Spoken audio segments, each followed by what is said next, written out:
The rain hammered against the wooden porch of the Double R Ranch as Sarah Mitchell stood shivering in the darkness, her threadbare coat doing little to protect her from the October storm. Her knuckles were white as she raised her fist to knock again, knowing how inappropriate it was to arrive at midnight, but desperation had a way of eroding propriety. She had walked 7 miles from town after the last bus dropped her at the highway junction. Her shoes were ruined, her clothes soaked through, and the small canvas bag containing all her worldly possessions hung heavy on her shoulder. When she'd heard there might be work at the ranch, she hadn't asked questions. She'd simply started walking. The door swung open, and Sarah found herself face to face with a tall man in his early 30s, his dark hair disheveled, his shirt untucked and wrinkled. But it was the baby in his arms that caught her attention. A tiny thing, no more than a few months old, with a red, scrunched face and lungs that seemed far too powerful for such a small body. "I'm so sorry," Sarah began, having to raise her voice over the infant's wails. "I know it's late. I heard in town that you might need help." My name is Sarah Mitchell. Jake Thornton stared at the bedraggled woman on his porch, bouncing the screaming baby mechanically while trying to process what was happening. He'd been up for 36 hours straight, and his mind felt like it was moving through molasses. "Help," he repeated, almost laughing at the understatement. His wife Rebecca had died in childbirth 3 months ago, and since then, his life had become an endless cycle of bottles, diapers, and crying that he couldn't seem to stop. The ranch work was piling up, the house was a disaster, and he was running on coffee and fear. "Come in," he finally said, stepping aside. "You're soaked through." Sarah entered gratefully, leaving puddles on the hardwood floor. The house was warm at least, though she could see evidence of chaos everywhere. Dishes stacked in the kitchen, laundry overflowing from baskets, papers scattered across every surface. "I can cook, clean, help with livestock," Sarah said quickly, as if afraid he might change his mind. "I grew up on a farm in Nebraska. I know cattle, horses, chickens.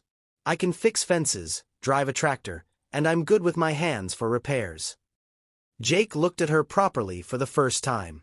She was younger than he'd initially thought, maybe 25, with brown hair plastered to her head and gray eyes that held a mixture of determination and quiet desperation he recognized all too well. "And babies?" he asked, jiggling his daughter more vigorously as her cries reached a new pitch. "Know anything about babies?" Sarah hesitated for just a moment, then nodded. "May I?" He handed little Emma over without a second thought, too exhausted to be cautious. Sarah took the infant gently, supporting her head as she'd been taught years ago when helping her mother care for her younger siblings. She held Emma against her shoulder, swaying in a gentle rhythm while making soft shushing sounds. "When did she last eat?" Sarah asked. "An hour ago. Hour and a half maybe. I've tried everything. She won't sleep. Hasn't slept more than 20 minutes at a stretch all day." Sarah continued her swaying motion, patting Emma's back gently. "Could be gas. Could be she just needs a different touch." Her voice was calm, matter of fact. Babies sense stress. "If you're wound tight, they whine tight too." Jake ran his hands through his hair, suddenly aware of how he must look, how the house must look. "My wife passed," he said quietly, "during childbirth. It's been just Emma and me since July." "I'm very sorry for your loss," Sarah said, and the simple sincerity in her voice nearly undid him. Emma's cries were subsiding into hiccuping whimpers. Sarah moved to the rocking chair by the fireplace, settling in and continuing her gentle motion. Within minutes, the baby's eyes were drooping. What is your situation? Jake asked, lowering himself onto the couch. He knew he should be more careful, should ask for references and background, but something in his gut told him this woman meant no harm. Sarah kept her eyes on Emma as she spoke. Left a bed situation 3 towns back. Had a job at a diner, but the owner's son wouldn't leave me alone. When I complained, I got fired instead. Been moving west, picking up work where I can find it. I'm clean, honest, and I work hard. I don't drink, don't steal, and I don't run my mouth. I just need a chance. Room and board plus 200 a week, Jake said abruptly. More if you can actually help me get this ranch back on track. There's a room off the kitchen that was meant for hired help. It's small, but it's yours if you want it. I can't promise it'll be easy.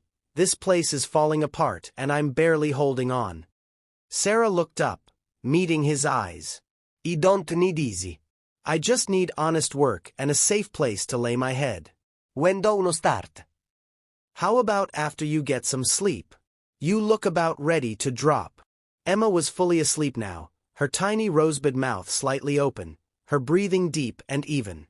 Sarah stood carefully, moving toward Jake. Where should I put her? He led her upstairs to the nursery, a room painted pale yellow with white curtains and a crib that still had price tags attached to some of the bedding. Rebecca had prepared everything, had been so ready to be a mother. Jake felt the familiar tightness in his chest but pushed it down. Sarah laid Emma in the crib with practiced ease, covering her with a light blanket.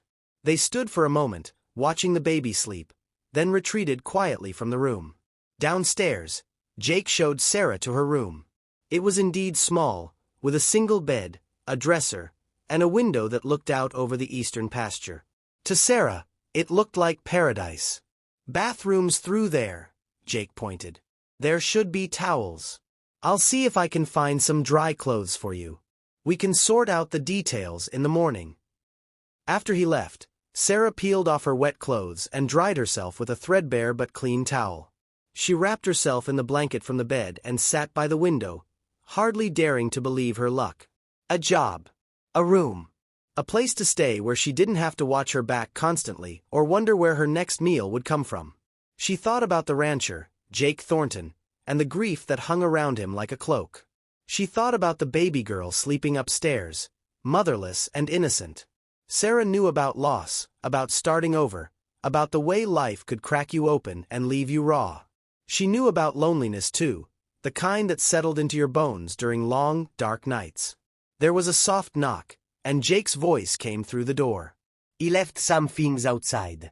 They were my wife's. She was about your size. Thank you, Sarah called out, waiting until his footsteps retreated before opening the door. There was a stack of clothes, jeans, flannel shirts, a warm sweater, all clean and carefully folded. She put on the sweater, breathing in the faint scent of lavender detergent, and felt something inside her chest loosen just slightly. When she finally lay down on the bed, the sheets crisp and cool against her skin, Sarah let herself cry quietly for the first time in months. Not from sadness, but from the overwhelming relief of finding shelter from the storm. In his own room down the hall, Jake sat on the edge of his bed, listening to the silence. For the first time in 3 months, Emma wasn't crying. The house felt different somehow, less empty despite the fact that he'd just let a complete stranger into his home and his life. He thought about Rebecca, about how she would have handled this situation. She'd always been better with people, better at trusting her instincts. He hoped his instincts were right about Sarah Mitchell.